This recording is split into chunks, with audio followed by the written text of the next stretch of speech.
Olá, meu nome é Rafael Guarato e essa audioleitura faz parte do terceiro Seminário Internacional de Histórias de Danças, contemplado pelo edital de ações formativas em Goiás da Lei Federal Paulo Gustavo e gerenciado pela Secretaria de Cultura do Estado de Goiás.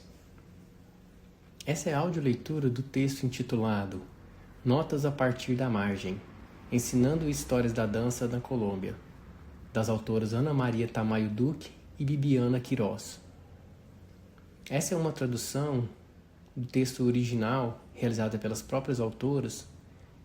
Em inglês, o texto se intitula Notes from the Margin, Teaching Dance History from Colombia, publicado na Dance Chronicle Journal, no volume 48, número 3, de 2025, nas páginas 380 a 402. Esse texto ele faz parte do dossiê temático Ensino de História de Dança, Pedagogias, Métodos e Currículos, publicado na Revista Brasileira de Estudos em Dança em sua versão em espanhol, no volume 4, número 8, de 2025. O texto vai das páginas 102 a 128, nessa publicação no Brasil. Ana Maria Tamayo Duque e Bibiana Queiroz, que são as autoras, ambas são professoras do Departamento de Artes Cênicas da Universidade de Antioquia, em Medellín, na Colômbia. Para fazer essa audioleitura, eu vou fazer uma tradução simultânea desse texto que está em espanhol.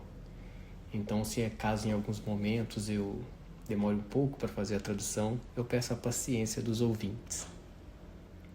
As autoras iniciam com um subtítulo intitulado De que lugar escrevemos? Ensinamos histórias da dança em Medellín, na Colômbia, uma cidade cuja memória está profundamente marcada pelos conflitos históricos das últimas 4 décadas. Esses fatos estão vinculados à forma de violência estrutural que se manifesta em confrontações entre estados e grupos insurgentes, assim como no auge do narcotráfico e do paramilitarismo. Esses fenômenos intensificaram o conflito armado a nível nacional e têm deixado profundas feridas nas zonas periféricas da cidade. Medellín, conhecida por sua história de conflito interno e de fogo cruzado entre vários grupos criminais, apresenta um cenário particularmente complexo para a análise. E nos últimos anos, as fronteiras entre o narcotráfico, o crime organizado e as entidades estatais têm voltado mais confusas, perpetuando práticas de violência e controle territorial que persistem até o dia de hoje. Durante os últimos 20 anos, e para situar com maior claridade e temporalidade o lugar de onde falamos, é importante destacar que Medellín também tem sido um lugar de crescimento de uma indústria cultural em constante expansão. Essa indústria tem deslocado as práticas artísticas e culturais para formatos orientados para o mercado, reconfigurando a maneira em que as pessoas se relacionam com a arte e com sua experiência cotidiana. Um exemplo significativo desse fenômeno é o reggaeton, que se tem integrado ao ritmo diário da cidade. Suas musicalidades não só acompanham a vida cotidiana, mas também se articulam com diversos imaginários publicitários, produzindo uma intersecção entre o comercial e o cultural, que redefine as dinâmicas sociais e estéticas de Medellín. Essas representações se inscrevem em realidades históricas como as descritas, não conseguem dar conta da totalidade das experiências humanas que, através de uma perspectiva cultural e criativa, têm gerado outras formas de resistência e transformação social orientada para conviver com a cidade de maneira mais significativa. Essas formas de resistência e transformação podem ser rastreadas a práticas culturais e dancísticas desenvolvidas em Medellín durante as décadas de 1980 e 1990. Nesse período, a dança e outras expressões artísticas se centraram em abordar as violências que afetam a forma direta dos adolescentes e jovens da cidade. Esse enfoque surgiu principalmente nos setores médios e populares, onde se experimentava com maior intensidade os efeitos desestabilizadores do conflito entre o Estado e os grupos paramilitares. Durante esse período, marcado pela violência e a efervescência artística, surgiram 3 obras fundamentais que exploraram o corpo como ferramenta de memória, de protesto e transformação. A primeira se chamava Elegia para Homens que Ainda Vivem, de 1990, de Maria Sara Villa, que foi concebida como um ritual cênico em homenagem a seu pai, Álvaro Villa, assassinado em meio a um conflito urbano. A obra articulou dança, teatro, música e poesia em uma catarse coletiva que abriu novos caminhos para a dança contemporânea na cidade. A segunda, A Mars Rojo, de 1988, de Elsa Borrero, combinou dança, teatro, vídeo, instalação e artes visuais para construir uma obra que abordou o medo, a perca, a memória de uma perspectiva sensorial, utilizando o corpo, a luz e materiais como lugares de luta e de sobrevivência. Concebida também como exposição e videodança, a obra ampliou os limites formais da cena experimental. Por último, a obra Subterrâneo, de 1993, de Beatriz Vélez Álvares. Foi uma performance em solo influenciada pelas estéticas do punk e o heavy metal. Como forma de antidança, integrou improvisação, projeções visuais e uma fisicalidade intensa como gesto de rebeldia frente às estruturas cênicas convencionais. Essas 3 obras em conjunto revelaram como, nesse momento histórico, a arte se constituiu como um espaço de resistência tanto íntima como coletiva. Esse processo se expressa também no trabalho de organizações culturais e artísticas provenientes dos bairros populares de Medellín, as quais desempenharam um papel fundamental na ressignificação desses territórios como espaços de vida durante as décadas de 1990 e 2000. Essas iniciativas, de caráter principalmente comunitário, recorreram a desfiles, performances e processos de formação artística para construir identidades coletivas que se constituíram em formas de resistência, na medida em que conseguiram recuperar espaços públicos antes controlados por grupos armados e transformar esses espaços em lugares de encontro e interação social. Ainda que pareça ser cansativo, esse breve resumo contextual introduz algo em torno dos estudantes que iniciaram a formação em licenciatura em dança, um programa criado em 2004 na Faculdade de Artes da Universidade de Antioquia, primeira instituição a dar esse título de formatura na cidade. Esse curso de graduação oferecido por uma universidade pública tem reunido estudantes de todos os estratos socioeconômicos e com formação numa ampla diversidade de formas e estilos de dança. As primeiras turmas do curso de licenciatura em dança se desenvolveram a partir de projetos curriculares de outros programas e universidades, que estavam interessados em respaldar a compreensão dos esforços envolvidos na criação e na sustentação de um programa de dança em uma universidade pública. As complexidades se fizeram evidentes quando esse curso e seu currículo começou a transmitir práticas, teorias e metodologias desconectadas das realidades vividas na cidade. Um exemplo que merece ser destacado é o curso de História da Dança, que começou como um projeto centrado no ensino de discursos eurocêntricos e historicistas, e se apresentava como um saber essencial e necessário para a formação artística e pedagógica em dança, ainda que carecia de uma perspectiva crítica profunda. Esses enfoques situavam no centro da dança cênica produzida na Europa e na América do Norte, assim como as práticas latino-americanas e colombianas ficavam relegadas à periferia. Assim mesmo, o desenvolvimento da dança cênica era apresentado com frequência como um processo progressivo, quer dizer, um relato que encontrava práticas como o balé e a dança moderna dentro de periodizações históricas, tal como se narra na história da arte. Como se a superação dos limites estilísticos de cada época implicava ascender a uma competência constante até a perfeição inalcançável. A ênfase de um currículo em figuras mitologizadas ou monumentalizadas pode gerar sentimentos de alienação durante o processo de aprendizagem. Isso se deve à falta de ferramentas críticas de análise, referente artístico e discursos históricos que reflitam as realidades sociais, econômicas, políticas e culturais da população estudantil.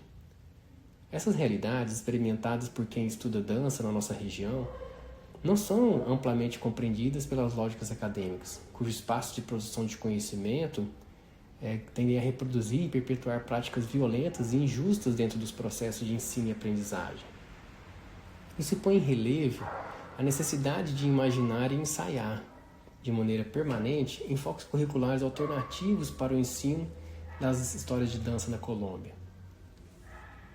Em resposta a essas tensões, esse artigo propõe uma reflexão sobre a necessidade de ensinar as histórias e teorias da dança a partir de uma perspectiva crítica, capaz de entrelaçar a prática artística com os processos de investigação, de criação e ensino. Essa perspectiva permite propor a dança como um espaço de pensamento e de constante transformação, ao examinar o funcionamento das estruturas que configuram sua prática. Ainda assim, fomenta a criação de espaços críticos nos que o diálogo e o debate enriquecem nossa compreensão coletiva das histórias de dança.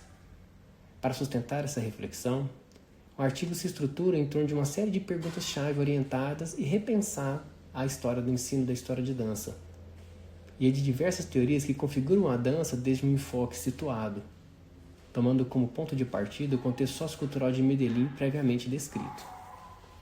Em primeiro lugar, analisamos sobre a importância de abordar as histórias de teorias de dança tendo em conta as dinâmicas sociais, culturais e políticas locais que configuram a produção, transmissão e recepção do conhecimento.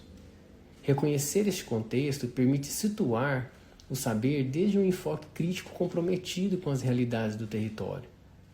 Em segundo lugar, o artigo questiona as narrativas eurocêntricas e os modelos hegemônicos que historicamente têm definido aquilo que se considera válido dentro da história da dança. Se põe em evidência as tensões entre esses usos dominantes e as vozes que têm sido sistematicamente marginadas ou silenciadas, abrindo um espaço para pensar a inclusão de outras memórias e experiências corporizadas. Em terceiro lugar, o artigo apresenta exemplos concretos de experiências pedagógicas desenvolvidas na aula, que buscam redefinir as histórias de dança. Essas experiências propõem a reconstrução de narrativas alternativas que reconheçam a diversidade e o caráter multicultural das práticas corporais e artísticas da região, que contribuam para o desenvolvimento de metodologias críticas e situadas. Finalmente, se convida aos leitores a imaginar novas formas de ensinar histórias da dança e teorias da dança que vão muito além dos marcos conceituais tradicionais, gerando linguagens e metodologias que valorem uma pluralidade de perspectivas. Mais que oferecer respostas definitivas, o artigo se propõe a abrir perguntas incômodas que ampliem os horizontes críticos e alimentem um diálogo contínuo com estudantes e comunidades interessadas na dança, em suas histórias e nas múltiplas teorias que as acompanham. Aqui as autoras terminam esse trecho introdutório e inicia um outro subtópico que é intitulado Por que ensinar a história da dança a partir de uma perspectiva situada? Ensinar a história da dança desde uma perspectiva situada reconhece que todo conhecimento é parcial, encarnado e está configurado nas condições sociais, culturais, históricas e pessoais de quem produz. Isso implica compreender que os discursos são formas possíveis de narrar acontecimentos específicos, mas nunca verdades totais ou universais. Assim mesmo, supõe que o processo de aprendizagem deve partir do potencial criativo do corpo, ativando modos de produção de conhecimento que transcendem a mente e a razão. Isso sugere que o corpo não é um mero receptor, mas uma parte ativa do processo cognitivo, na medida em que cada corpo se constitui em relação com as normas e condições que o configuram. Uma das autoras que tem questionado de maneira mais incisiva os supostos da neutralidade e objetividade da produção do conhecimento é Donna Haraway. Quem destaca o caráter situado de todo conhecimento, inclusive aquele que se apresenta como neutro, apolítico ou universal. Essa perspectiva do conhecimento situado nos permite reconhecermos desde nossa própria situação ética, nossa posição política na sociedade e os nossos valores de resistência às lutas, às injustiças e a consciência sobre gênero, a raça e a classe. E recusa qualquer tentativa de borrar o lugar de onde se sente, de onde se vive, de onde se convive com a sociedade. Ainda assim, constitui um espaço no qual se põe a atenção de comportamentos naturalizados e normatizados, que com frequência se fazem presentes como verdades inquestionáveis. Por outra parte, a preocupação que orienta essa seção nos conduz a um conceito de lugar de enunciação, ou um lugar de fala, né? Uma noção central do pensamento descolonial com a que também nos identificamos. Este termo remete a uma posição cultural e geohistoricamente específica desde a qual um sujeito fala ou produz conhecimento. No marco do pensamento descolonial, o lugar de fala se entende como uma postura fundamental em todo o processo que questiona a ordem do discurso colonial e eurocêntrico, especialmente em contextos geopoliticamente feridos. Esse tipo de enfoque não se limita a denunciar as hierarquias e desigualdades impostas pela colonialidade, mas também busca reconhecer e dar valor a outras formas de conhecimento que têm sido historicamente invisibilizadas e invalidadas na construção do conhecimento coletivo.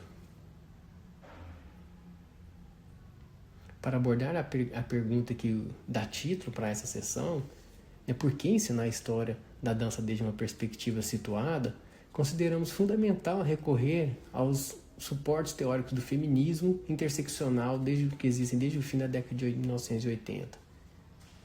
Esse suporte tem sido contribuído com o desenvolvimento de epistemologias feministas que atendem às intersecções de opressão que atravessam as pessoas afetadas pelo racismo, pelo classismo e o sexismo. Ao mesmo tempo que assinalam as janelas, estruturais que ocupam as posições de privilégio.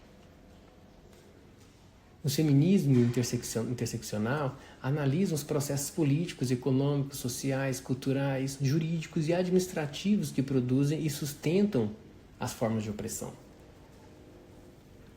A partir da nossa perspectiva, ensinar as histórias de dança de maneira situada implica identificar as estruturas de poder que legitimam certos saberes por cima de outros. Neste contexto, aquilo que se celebra como arte, ou dança, e que com frequência se considera digno de ser memorizado e comemorado,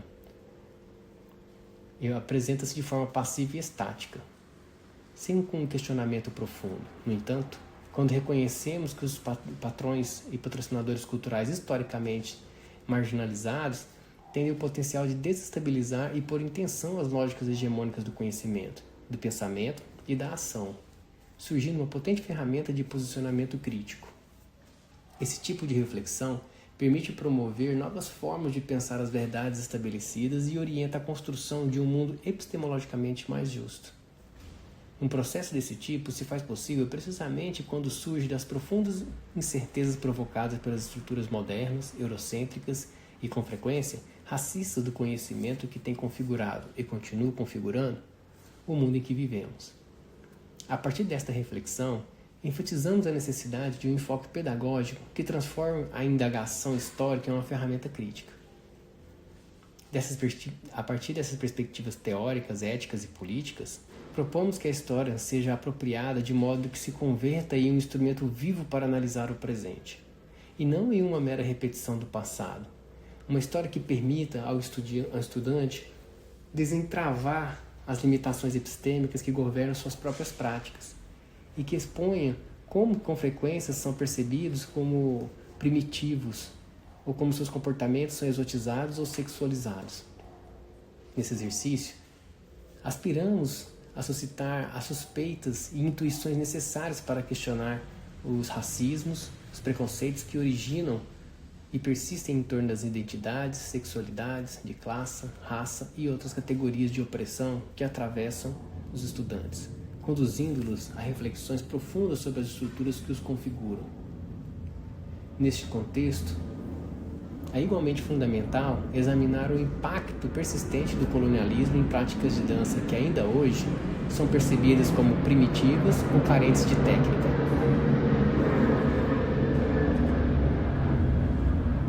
A antropóloga Susan Reed oferece um suporte valioso ao mostrar como certas formas de danças foram interpretadas com frequência como eróticas e, em consequência, submetida a restrições de caráter proibicionista, particularmente em comunidades indígenas, devido à sua caracterização como indisciplinadas ou desordenadas.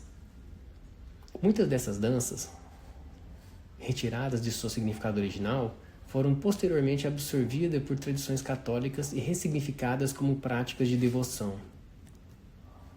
Quando quem as observa não conseguem compreender suas funções culturais, corporais e criativas que essas práticas cumprem em seus contextos específicos, tendem a analisá-las a partir de marcos conceituais deficientes, limitados e desligados das condições geográficas, socioculturais e políticas das quais emergiram.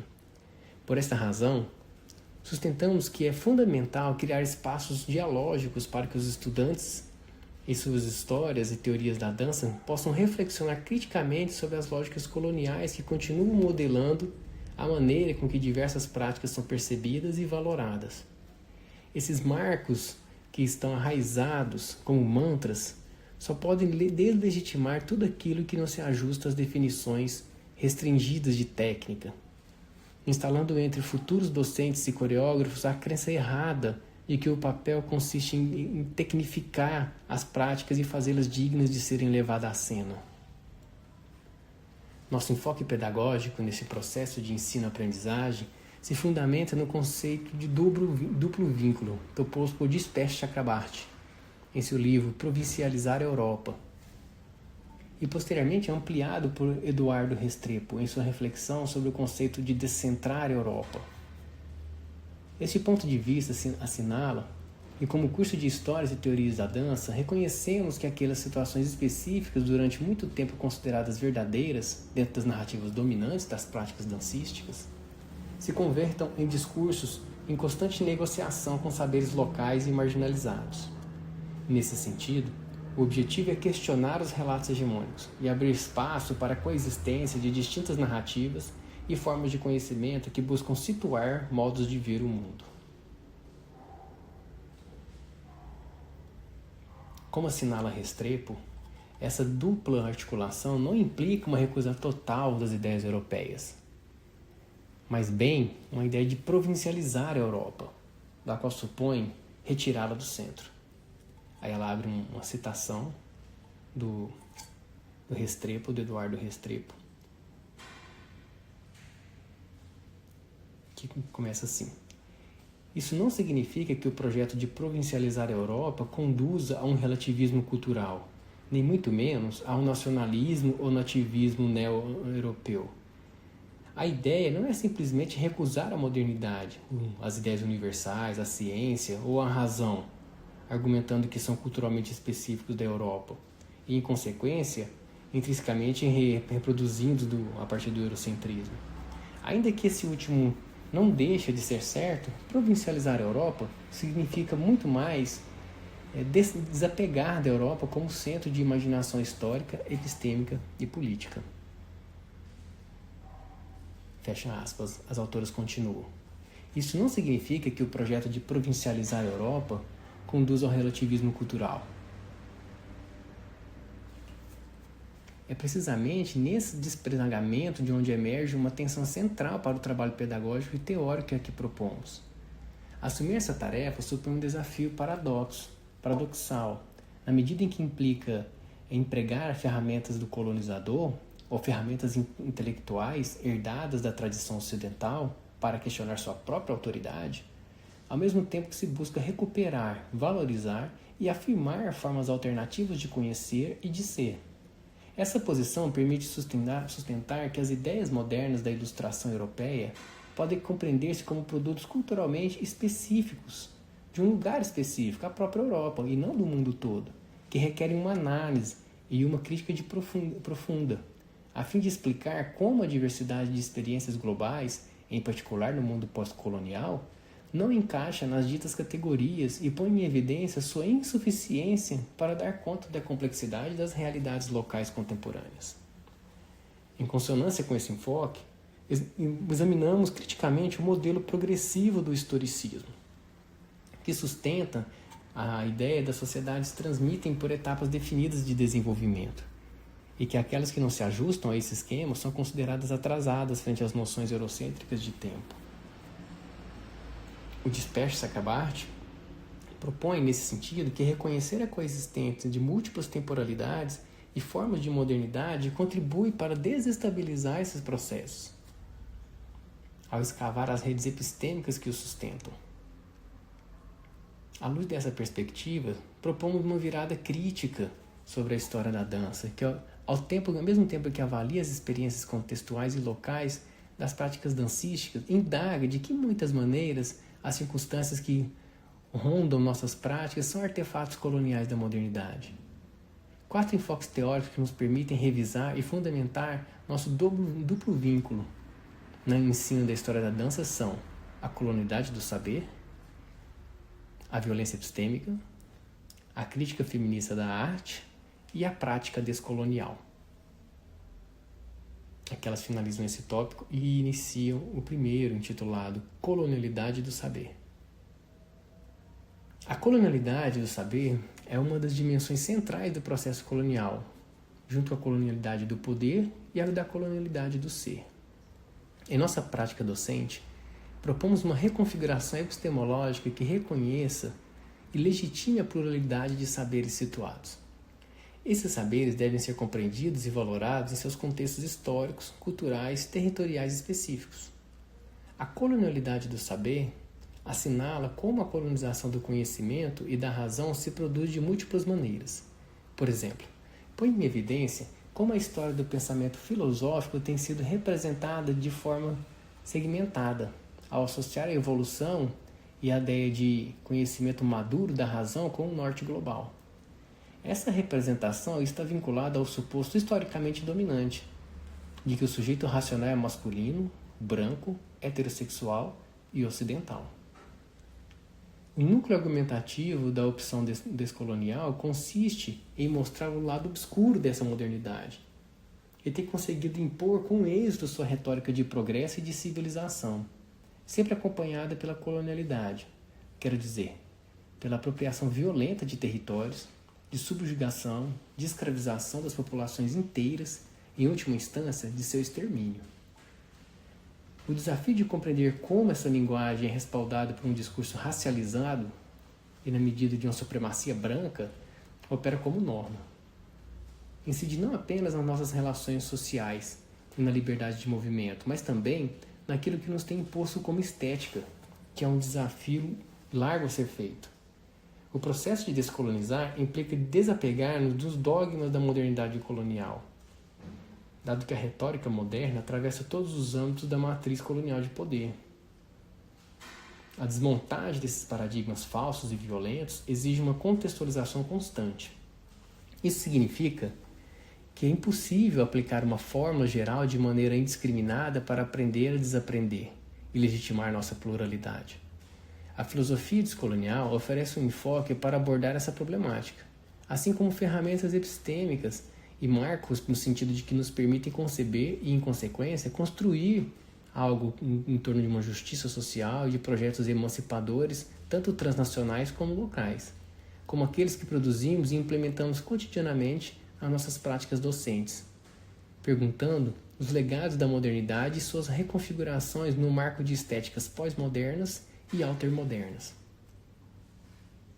A incapacidade de pensar por fora das categorias impostas por as linguagens imperiais da modernidade e da colonialidade revela o triunfo imperial do conhecimento colonial. Tentar construir narrativas próprias para a história da dança é insuficiente se continuarmos elaborando a partir das mesmas categorias históricas e teóricas. A lógica da colonialidade, que possibilita diversas formas de colonialismo, continua operando em 3 níveis. O primeiro no âmbito político e econômico, como colonialidade do poder. O segundo nas esferas epistêmica, filosófica e científica, como colonialidade do saber. E terceiro no domínio da subjetividade, dos sistemas sexo-gênero e de outros elementos relacionados como colonialidade do ser. A ideia do giro descolonial busca desaprender dos marcos de pensamento que naturalizam e legitimam os conceitos de modernidade, de progresso e ilustração. Em continuidade com essa crítica, Lewis Gordon identifica uma dimensão adicional da colonialidade, que está atrelada ao privilégio epistêmico da escritura sobre a oralidade, uma característica dos mecanismos da modernidade para legitimar o conhecimento filosófico. Essa perspectiva resulta especialmente pertinente para compreender como certas formas de conhecimento, como os cânones artísticos e os manuais de dança, foram legitimados historicamente. Esses textos têm buscado universalizar determinadas formas de dança e apresentá-las como superiores ou mais civilizadas, canonizando-las e consagrando o livro como um objeto quase sagrado. De maneira similar, André Lepec assinala que o termo coreografia pode entender-se como a escritura, grafia, da dança, orquesis. Desde essa perspectiva, Lepec questiona a relação que se estabelece entre uma escritura que ordena e um corpo que obedece. Uma dinâmica que se sustenta e tem sido estado entrelaçada com o conceito desde sua origem, que deriva de uma restrição do movimento. Essa restrição, por sua vez, sustenta que o grande relato da dança como arte. Essa análise dialoga com os trabalhos dos autores como Angel Rama e Dwight Congrud, a quem tem explorado as associações modernas entre a escritura e a civilização. Ambos assinalam como o processo de escrita foi utilizado por muitos grupos dominantes como marcador de distinção frente àqueles considerados primitivos, inferiores ou de menor capacidade intelectual. Frente a esses levantamentos, é possível observar como os estudantes de licenciatura em dança experimentam cotidianamente formas de colonialismo interno. Por um lado, muitos deles percebem diversas práticas de dança provenientes do interior ou das periferias do país como algo exótico ou primitivo. Este fato resulta particularmente significativo se considera o imperativo de modelar e tecnificar os corpos que não se ajusta ao cânone artístico estabelecido. O preocupante dessa situação é que os argumentos que sustentam esse tipo de conceito somente derivam de uma ausência de espaços dialógicos que ampliem as lógicas hegemônicas e que permitam problematizar, por exemplo, como essas expressões despreciativas foram determinadas por práticas dancistas podem constituir uma forma de desvalorização, distorção e interpretação errônea do universo simbólico. Essas viradas de percepção têm o potencial de deformar a percepção das práticas, afetando assim sua relevância cultural, política e social. Esse colonialismo interiorizado também se faz evidente quando as e os estudantes não se sentem seguros para expressar suas opiniões, temendo que seus saberes não sejam valorizados, a ser objeto de chacota ou de zoeira por não se ajustasse ao cânone linguístico da academia. A maioria deles, como se tem assinalado previamente, provém de bairros populares e de espaços culturais comunitários, onde a oralidade, e especificamente suas formas vernaculares, tem um valor significativo, igual que essa formação prática que não necessariamente se aliena dos estilos de dança clássica. O valor dessa formação prévia, entrelaçada na comunidade e considerada em outro momento como uma forma de conhecimento indígena ou situado, se vê diminuído ao ingressar na academia. No âmbito universitário, se espera que o estudante possa ter habilidades de expressão oral, escrita e corporal, de acordo com os valores acadêmicos. Com o tempo, essa exigência pode levar a que esses mesmos estudantes percebam seus saberes prévios como inúteis, o que, em resumo, se traduz em comentários depreciativos sobre a sua própria formação artística. Aqui os autores finalizam esse tópico e iniciam um novo tópico intitulado Violência Epistêmica. Uma pausa para o cafezinho, poder continuar a leitura com vocês. Lá vamos nós. A colonialidade do saber se fundamenta na violência epistêmica, a qual se manifesta em muitas das formas em que se aborda a história da dança. Entendemos a violência epistêmica como uma forma de violência que opera mediante o controle e a manipulação do conhecimento, excluindo e marginalizando determinados grupos. Por essa razão, em nossos cursos assumimos uma postura pedagógica orientada a explorar as particularidades e as distinções daquelas manifestações que só ocupam um lugar central em espaços e momentos de aprendizagens das práticas dancísticas. Nas instituições universitárias, espaço a partir dos quais situamos o ensino de história da dança e teoria da dança, a violência epistêmica pode adotar diversos mecanismos, tais como o privilégio otorgado a certas formas de conhecimento, a determinados registros linguísticos, a representação reiterada de figuras pertencentes ao panteão da arte e práticas excludentes que geram uma distribuição desigual de recursos e oportunidades, assunto que contribui para perpetuar relações de poder desiguais e a limitar as possibilidades de ação dos grupos marginalizados. Por exemplo, na educação artística, como assinala Griselda Pollock, Andréa Guiunta, Karen Cordeiro-Rayman e Inda Sais, o marco hegemônico do discurso ocidental continua funcionando como um espaço de ação discursiva, teórica e pedagógica, tanto nos processos de ensino e aprendizagem como na produção, recepção e circulação do conhecimento. Isso se faz evidente na desvalorização das técnicas tradicionais, na tensão entre a arte culta e a arte popular, e na persistente valorização do mito do gênio artístico, exemplificado na figura do coreógrafo. Desde essa perspectiva, que questiona os marcos epistêmicos hegemônicos e busca desmantelar as formas de violência simbólica e epistêmica presentes nos processos educativos, é fundamental incorporar problemáticas vinculadas ao gênero, os feminismos e as perspectivas interseccionais, tanto desde sua dimensão intelectual, mediante a revisão dos monopólios e campos de saber implicados, como desde sua dimensão simbólica, através de uma leitura da diversidade de corpos e de múltiplas maneiras de ver o mundo.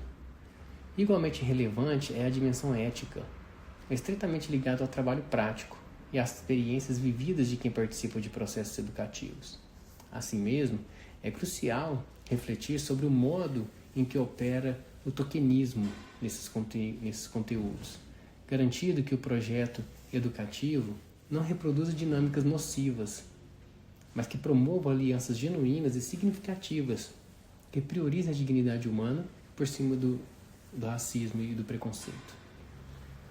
Aquela finaliza e continua um novo tópico. Por que falar de Catarina de Médici para ensinar a história da dança em Medellín? Ensinar a dança no Renascimento e abordar o papel de Catarina de Médici pode não parecer relevante para muitas pessoas. No entanto, em nosso curso, o que começou como um experimento se converteu em uma valiosa ferramenta pedagógica que permite ao estudante interatuar com os materiais históricos, dessacralizar esses materiais históricos e formular suas próprias conclusões. Ao estudar o Renascimento, muitos de nossos estudantes se enfrentam pela primeira vez com o desafio de questionar ideias fundamentais aprendidas durante a adolescência, acerca da suposta superioridade artística, científica e social da Europa, assim como o lugar do outro, particularmente a América Latina, dentro dessa narrativa. Nesse sentido, exploramos a ideia do lado escuro da modernidade, como proposto por Walter Mignolo, como um relato da civilização ocidental que encerra uma dimensão oculta, a sua colonialidade. Se trata de um aspecto constitutivo da modernidade, entendida como uma estrutura de poder configurada desde o Renascimento até a Ilustração, ou Iluminismo. Ao analisar as condições de possibilidade, junto com este período da história europeia, assim como os processos que têm lugar simultaneamente na América, é possível compreender como essas dinâmicas foram mutuamente constituídas. Outro elemento relevante que emerge dessa análise histórica é que põe em questão as narrativas dominantes. As e os estudantes interrogam os textos históricos e constituem suas próprias posturas, ressignificando e mobilizando ideias preconcebidas em torno das relações de inferioridade/superioridade, que pareciam superadas, porém que persistem nas estruturas profundas de nosso colonialismo interno, tal como explica Silva Rivera Cusicanqui, através de seu conceito da larga duração do colonialismo. Inicia um novo tópico, intitulado Crítica Feminista da Arte. Em Differencing the Canon, Feminist Desire in the Writing Art's History, Griselda Pollock propõe uma releitura e uma reelaboração ativa daquilo que se fez visível e se autoriza dentro dos espaços de representação como uma via para articular aquilo que está sempre presente como seu outro, o estruturante. Nossa intenção não é criar novos cânones nem listas autorizadas de nossas próprias pioneiras, mas sim aspiramos a que, mediante uma leitura excêntrica desses modelos, seja possível revelar aquilo que mora no desejo, no que foi ocultado, no que está no opaco. Essa contraleitura busca, entre outras coisas, desenvolver ferramentas críticas de análise que formem parte das nossas próprias estratégias para interrogar as práticas artísticas com as quais nos relacionamos e através das quais somos configurados. A crítica feminista da arte tem oferecido ferramentas fundamentais para aplicar perspectivas analíticas amparadas em marcos feministas de reinterpretação histórica e estética. Esses enfoques habitam novas maneiras de nos vincularmos à teoria, à prática e com as relações profissionais e acadêmicas que configuram o mundo e a história da arte. Neste contexto, Pollock propõe uma análise das artes visuais baseada num conceito de produção da diferença.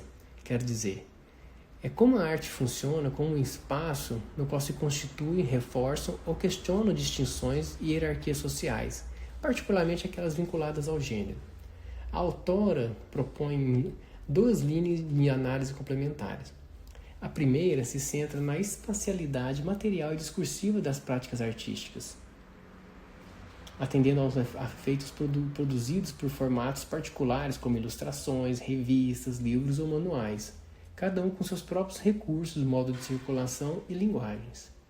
A segunda examina como essas práticas se articulam com discursos e estruturas sociais mais amplas, incluindo os regimes de verdade presentes nos âmbitos discursivo, científico ou cultural, que outorgam sentido e legitimidade às formas artísticas. Assim, uma intervenção feminista no campo da arte não consiste em essencializar a feminilidade, mas analisar criticamente as relações históricas e dialéticas entre as posições sociais cumpridas pelas mulheres e as maneiras em que essas têm sido disputadas ou transformadas através de suas próprias práticas como produtoras culturais. Partindo da perspectiva que propõe a autora em questão, a epistemologia feminista tem realizado uma contribuição decisiva ao campo da teoria da arte ao questionar as formas tradicionais de produção e legitimação do conhecimento artístico. Mas além de criticar o predomínio de uma mirada, de um olhar masculinista na história da arte, a autora propõe a necessidade de repensar como se constituem as narrativas, os arquivos e os sistemas de valorização artística. Nessa perspectiva, a identidade da artista, sua posição social e suas relações com as estruturas de poder se convertem em elementos centrais para a compreensão das obras e para o questionamento de seus marcos interpretativos dominantes. Assim, uma história da arte feminista não se limita a ampliar o cânone, mas em transformar as próprias formas em que a arte é lida, ensinada e produzida. Continuando com essas discussões sobre a construção do conhecimento e a transformação crítica dos marcos interpretativos da arte, outra autora que enriquece esse campo é Amélia Jones. O seu foco complementa e amplia as perspectivas de situar o corpo como um espaço central de produção artística e de constituição do sujeito.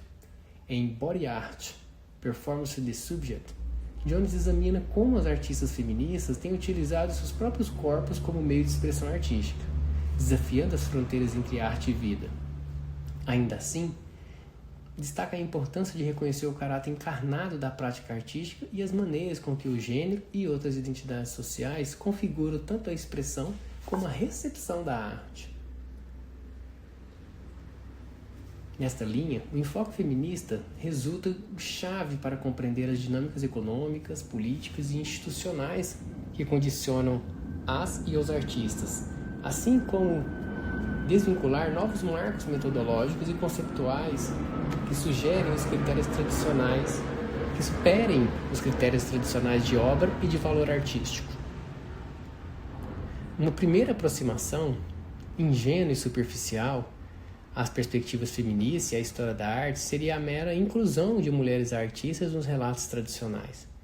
Quer dizer, a adição de seus nomes e obras a contextos históricos de maneira quase catalográfica.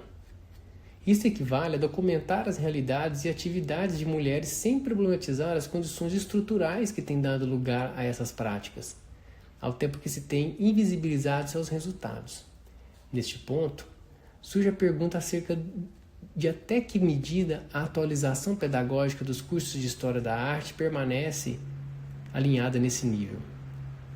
Abordar a produção teórica, crítica e formal nas artes, a partir de uma perspectiva feminista e de gênero, oferece a emergência de novas estéticas e poéticas da imagem, que, mais além de questionar os paradigmas da arte ocidental, masculino e eurocêntrico, nos oferecem, como artistas e pensadoras, ferramentas metodológicas e conceituais para desenvolver práticas artísticas capazes de dialogar com nossos contextos e ressignificá-los.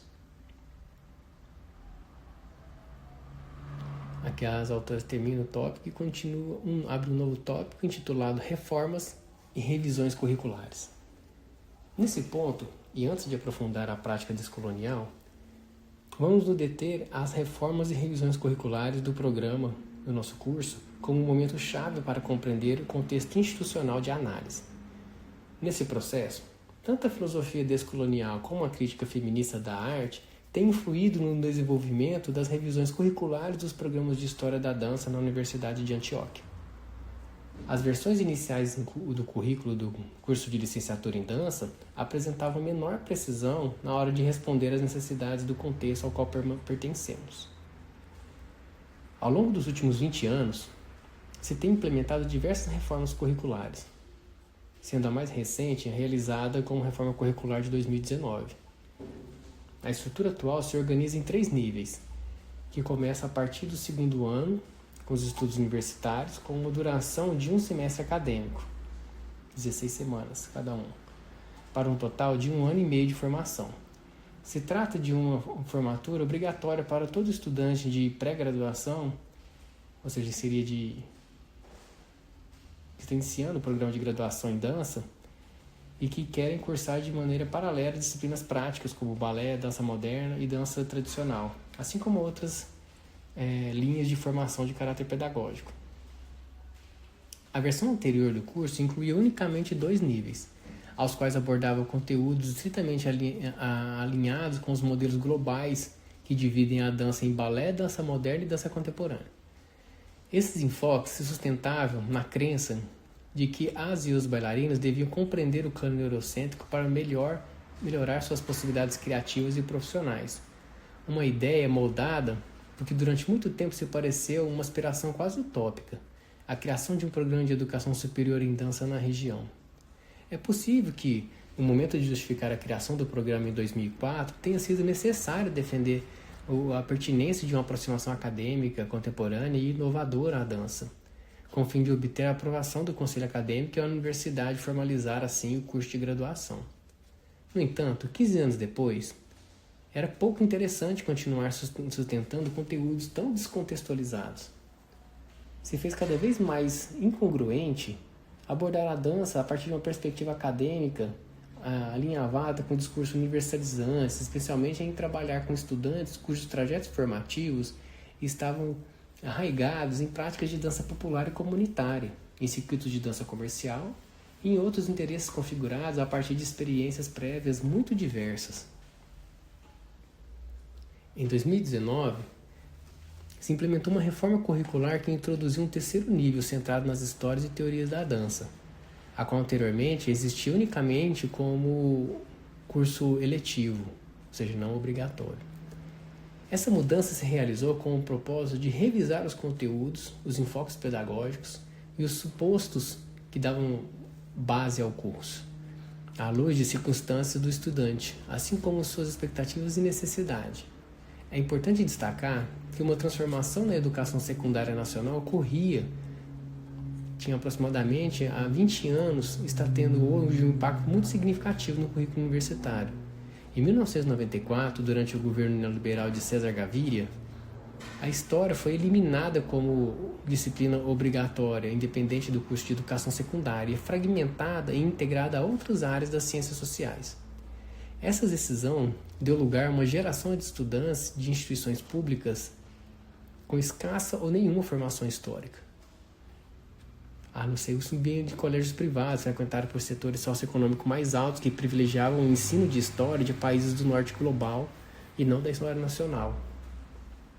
Não foi, senão até 2015, quando o então presidente Juan Manuel Santos firmou uma modificação da Lei Geral de Educação de 1994, estabelecendo novamente a obrigatoriedade de uma disciplina específica de história nos colégios.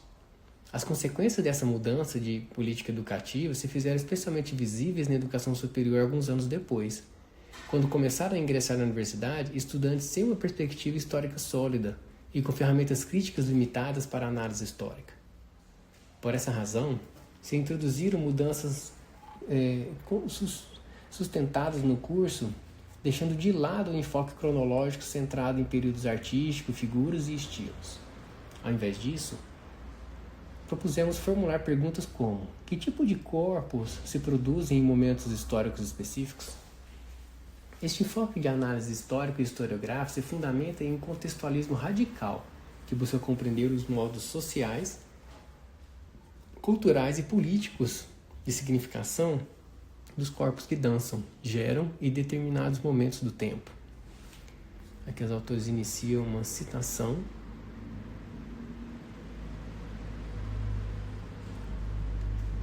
mas não tem a referência de quem é do Restrepo, no texto Descentrando a Europa.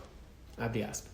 Este pensamento se funda na noção de articulação, quero dizer, das coisas do mundo são resultado das relações que o constituem. Porém, essas relações são historicamente contingentes e situadas. O conjunto de articulações significativas para compreender a especificidade de uma coisa no mundo é a maneira em que se define o contexto. O contexto não é um telão de fundo, o cenário onde algo se acontece, mas as condições de existência e de transformação. Fecha aspas.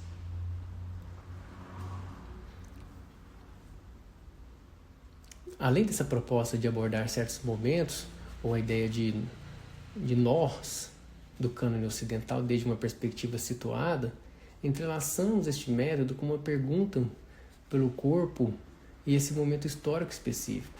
Temos realizado um esforço consciente por considerar essas contraleituras do cânone como exercícios de pensamento orientados ao desenvolvimento de estratégias analíticas que possam ser aplicadas em nossas próprias práticas artísticas, pedagógicas e de investigação.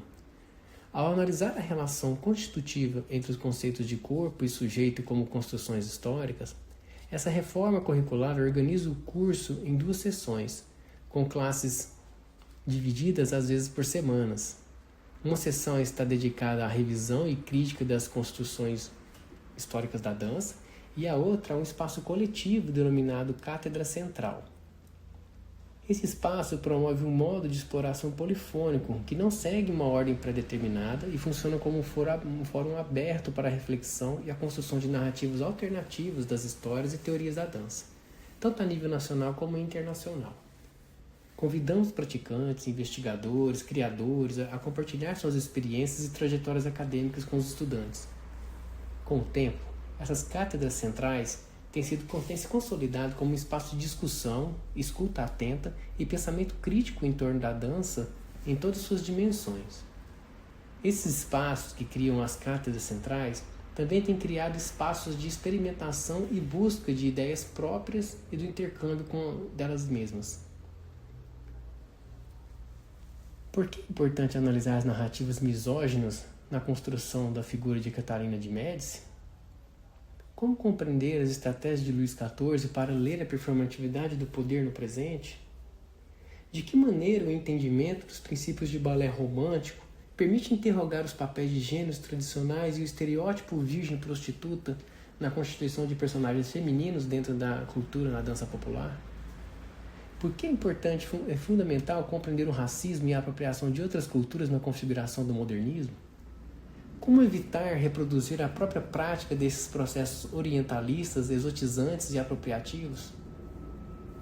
Essas são algumas das perguntas que emergem na aula ao revisar os tópicos canônicos ocidentais na história da dança.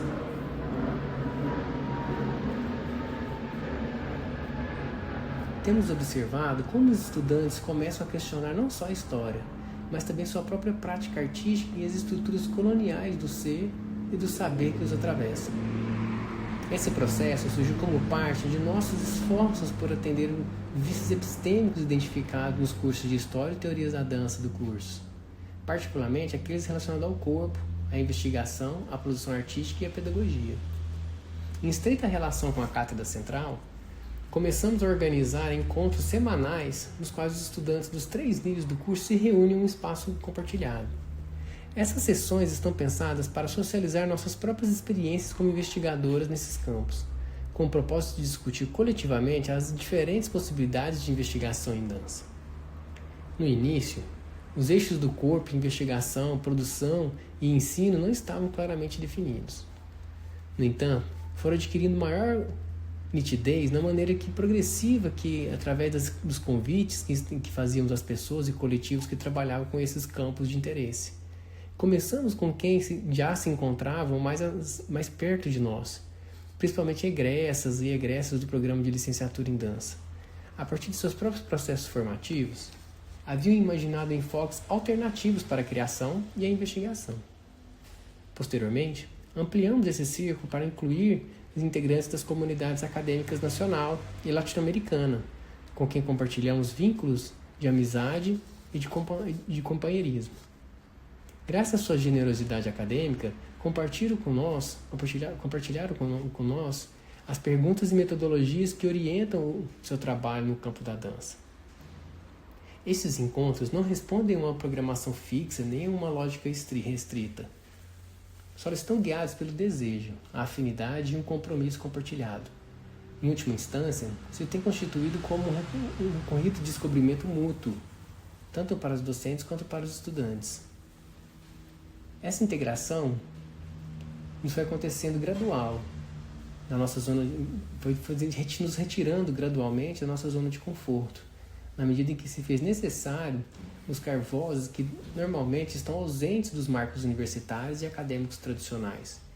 Entre elas se encontram os bailarinos indígenas do norte e do sul da Colômbia, iniciativas de investigação em dança tradicional que constituem narrativas alternativas à dança, e a memória de experiências afrocolombianas, esforços por formalizar técnicas de dança tradicional dos llanos orientais, processos de investigação em dança desenvolvidos em colaboração com comunidades indígenas da Amazônia, explorações da relação entre dança, ativismo e memória e o contexto do conflito armado colombiano. Essas e outras experiências se têm configurado e ampliado nossas perspectivas sobre a investigação em dança. Esse processo tem expandido nossas próprias práticas investigativas e, ao mesmo tempo, tem enriquecido a experiência formativa do estudante ao colocar em contato com o tipo de perguntas que hoje se formulam em torno da dança e com a maneira com que essas se encontram profundamente vinculadas nos desafios críticos que enfrenta a subserviência das comunidades. Alguns dos temas recorrentes na Cátedra Central incluem as histórias da dança de Colômbia e América Latina, onde se busca reconstruir uma memória cultural da dança, destacando processos significativos que foram marcados no desenvolvimento artístico e cultural, e explorando outras metodologias para investigar e narrar a história da dança desde uma perspectiva crítica e descolonial, que permita ao estudante ampliar seus horizontes e compreender a complexidade do campo da dança. O próximo tópico que aparece é a dança como ferramenta para a construção de identidade e transformação social. Se analisa o papel da dança na construção de identidades individuais e coletivas.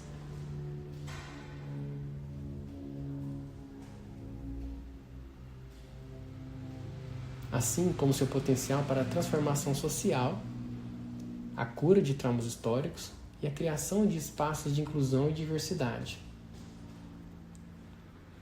Também analisamos as possibilidades de criação em dança, onde exploramos as diversas formas de criação e investigação em dança, a partir de técnicas tradicionais, de novas tecnologias, e refletimos sobre os processos criativos, as linguagens do corpo e a relação da dança com outras disciplinas artísticas.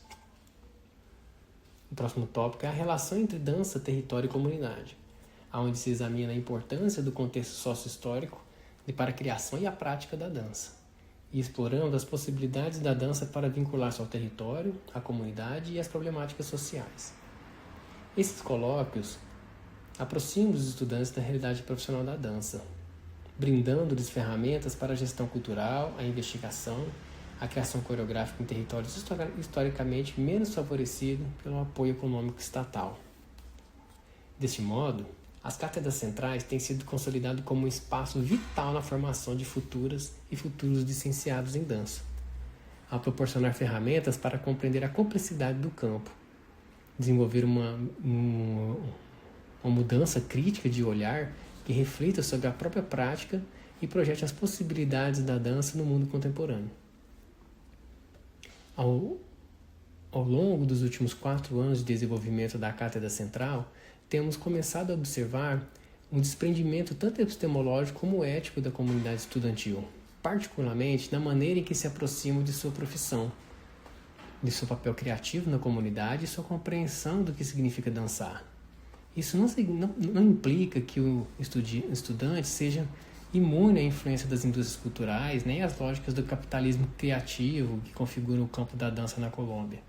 No entanto, confiamos que essas ferramentas contribuam para uma reflexão crítica sobre problemáticas, sobre como as dinâmicas laborais de trabalho são baseadas em classificações fenotípicas racializadas e na exotização das comunidades historicamente marginalizadas, na exploração laboral, na apropriação e exploração cultural, de maneira mais ampla das tendências globais que buscam satisfazer públicos locais e internacionais, a partir das tradições populares, indígenas e afro-colombianas, despojando-las de seu contexto e significados originais. Aqui as autoras finalizam a sessão anterior e iniciam uma nova sessão intitulada Práticas Descoloniais desde para as margens. Abordar as práticas descoloniais desde e para as margens supõe um posicionamento ético e político frente aos modos hegemônicos de produção de conhecimento. Este posicionamento demanda que docentes e artistas reconheçam as condições sociais, culturais e territoriais que atravessam os espaços nos quais se ensina e se cria. Consideramos que essa perspectiva permite ao estudante envolver-se de maneira significativa com as realidades complexas da cidade e das comunidades que o rodeiam.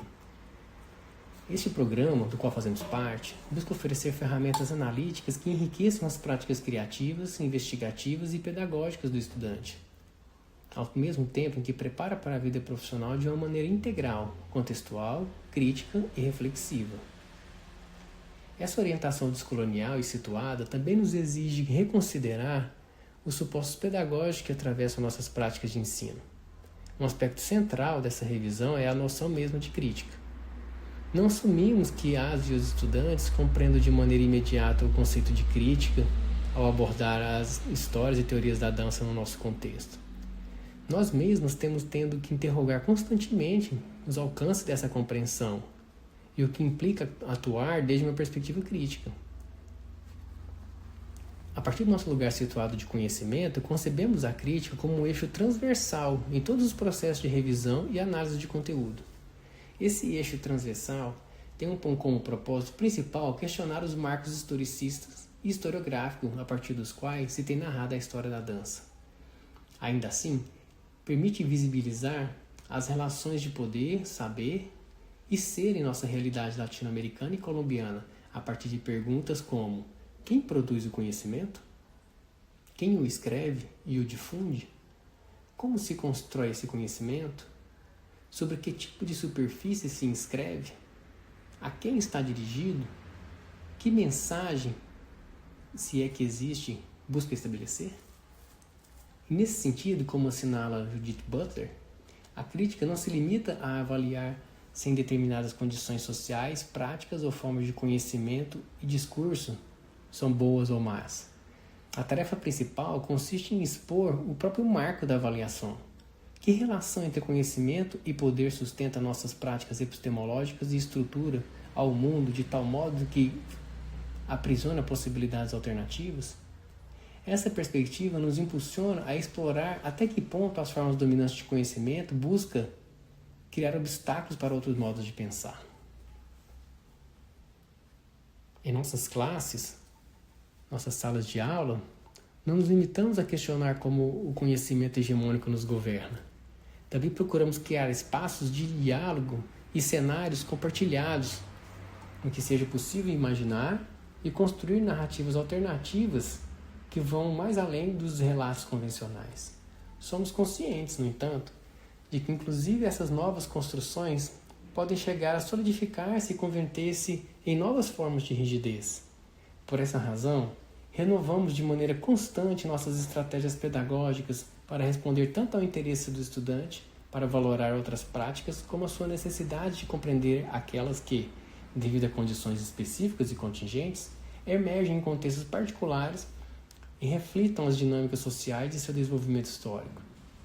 Essa postura não só nos convida a reconhecer as histórias de dança que têm sido invisibilizadas ao longo do tempo, mas também nos impulsiona a situarmos criticamente o presente, colocando num diálogo ativo com as possibilidades e tensões que essas histórias projetam para o futuro. Como sugere Butler, a crítica não é simplesmente uma questão de certeza moral, mas um desafio de pensar de maneiras não convencionais, inclusive em meio à incertidão que rodeia seu potencial para imaginar mundos melhores. Aqui elas finalizam esse tópico e abrem o último tópico, que se chama conclusão. O artigo apresenta uma reflexão em torno da necessidade de descolonizar o ensino de história da dança, particularmente em contextos atravessados por problemáticas complexas e dinâmicas de violência sistemática e estrutural. Sustentamos que a perspectiva eurocêntrica tradicional perpetua a injustiça e a violência epistêmica ao invisibilizar práticas e saberes locais, e impor narrativas alienadas com experiências ocidentais e reforçam a ideia de que as comunidades situadas do outro lado do rio nunca poderiam alcançar o status de formação de identidade histórica, tal como é definido pelos discursos do norte global. No contexto da dança local, isso se traduz na desvalorização das práticas tradicionais e na imposição da dança europeia como modelo de alta cultura. Para propiciar esses desprendimentos, propomos uma pedagogia crítica do duplo vínculo, que reconhece que as narrativas que com frequência assumimos como verdades na história da dança estão arraigadas em discursos coloniais. Este enfoque busca identificar, valorar e afirmar outros modos de conhecer e de existir. Assim mesmo, reconhece que as experiências totalizantes são construções culturalmente específicas que requerem uma análise e uma crítica profunda. Só dessa perspectiva é possível admitir que, assim como existem experiências dominantes, também há muitas outras formas de mundo que merecem ser reconhecidas. O reconhecimento de múltiplas temporalidades e formas de modernidade desestabiliza o argumento segundo o qual a Europa e o Norte global seriam as únicas fontes de tradições culturais, artísticas e estéticas, assim como o progresso da retórica civilizatória. Desprender-se e curar deste horizonte moderno e colonial constitui uma das estratégias que assumimos para desmontar e deslegitimar certezas e paradigmas sustentados em falsas ideias e violência epistêmica.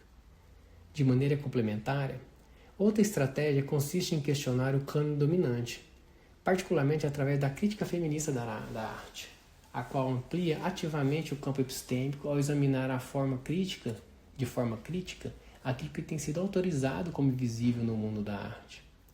Essa postura vai mais além da mera inclusão de mulheres artistas na história da arte.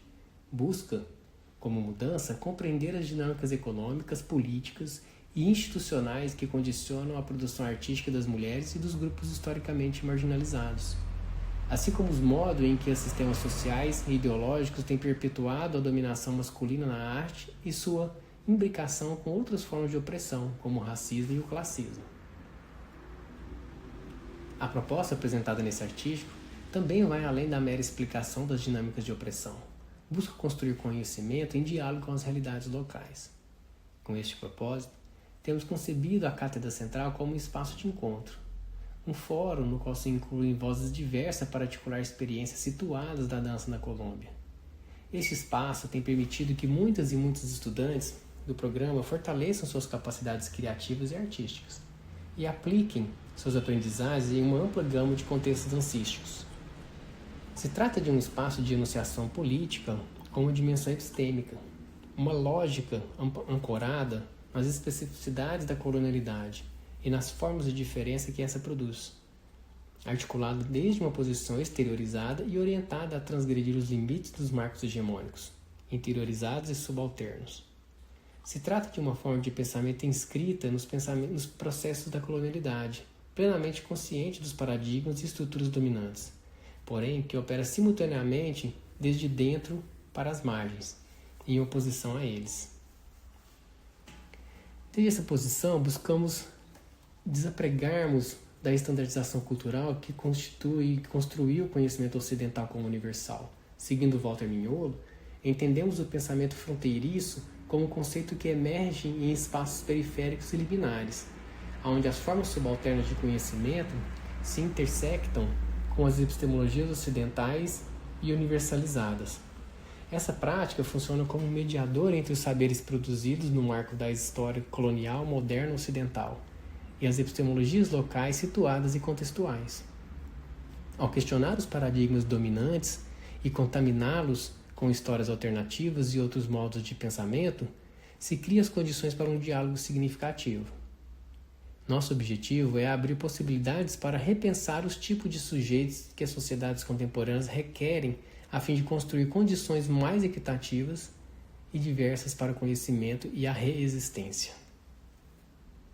Aqui as autoras finalizam o texto com um agradecimento.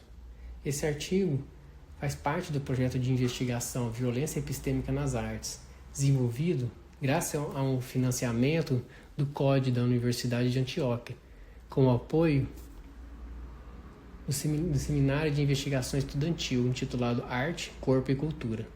As autoras agradecem ao grupo de trabalho Arte, Corpo e Cultura da Faculdade de Artes da Universidade de Antioquia, assim como a Eugênia Caduzo, Rafael Guarato, Hannah Hardingen e os demais participantes do 3º Seminário Internacional de Histórias de Dança, por seus comentários incisivos e as conversas estimulantes.